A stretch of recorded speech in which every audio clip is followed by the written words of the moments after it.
We could talk for hours about vocal fry, but just to tell you, this is a safe thing to do. It sounds a bit weird, but it doesn't hurt your voice unless you would do it all the time. If you're talking like this with vocal fry, then yes, there's a problem. But if you're just doing vocal fry here and there in your singing practice, totally safe, totally healthy. So let's try that again. Now take that vocal fry and transition into a note.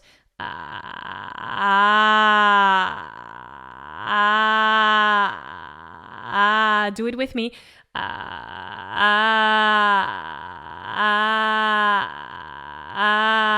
Nice. Now let's put that into an exercise. We're gonna do actually, let me start here.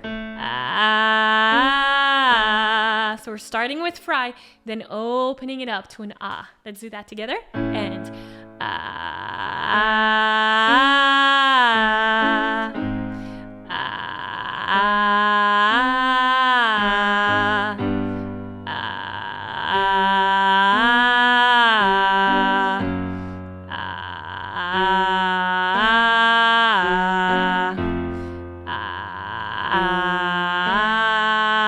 last one.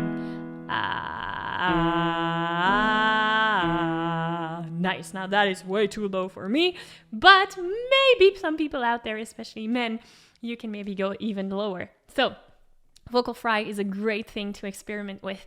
Another thing to experiment with if you want to get that vocal closure, or if you want to train that bottom range of your voice, would be to add some twang to your voice. Let me demonstrate first. So say that this is, for me, one of the lowest notes in my range. I could sing this like this, and it sounds pretty heavy and dark. If I add some twang to it, suddenly it sounds like this. Now it's really subtle, but do you hear the difference between and and that's just the power of twang.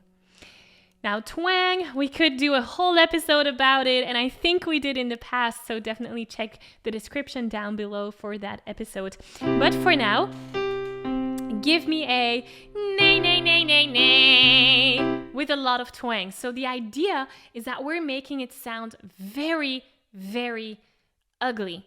Nay, nay, nay, nay, nay. As ugly as you can. Let's try that. And nay, nay, nay, nay, nay. Let's continue. Nay, nay, nay, nay, nay. Nay, nay, nay, nay, nay. Nay, nay, nay, nay, nay. Nay, nay, nay, nay, nay. Nay, nay, nay, nay, nay. Last one.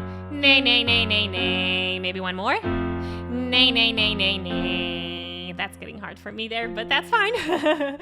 So do you see how twang can help you to really make those bottom notes a little bit more powerful instead of just it being breathy? So you can train that. Now, so these are a few exercises to help you increase your range in a safe way. High notes with the head voice, low notes with the chest voice muscle. I would actually argue that there is a third area of focus. Once you have focused on the two extreme parts, the high notes and the low notes, it's important to focus on that part in the middle, where you're transitioning between the two. That is your mixed voice, where you're going from chest voice, then we're going into mixed voice, then we're going into head voice. And mixed voice is a combination of the chest voice muscle with the head voice muscle. Now, I'm not going to dive deeper into this because I have already made a whole episode about mixed voice, and I will link to it in the description here down below. My invitation to you would be to go through that episode after you finished with this one, because that will take the conversation even further than what we've done today. So I'm looking forward to see you in that episode. And if not, then I'm looking forward to see you here again next week for a next episode around singing. See you then. Bye.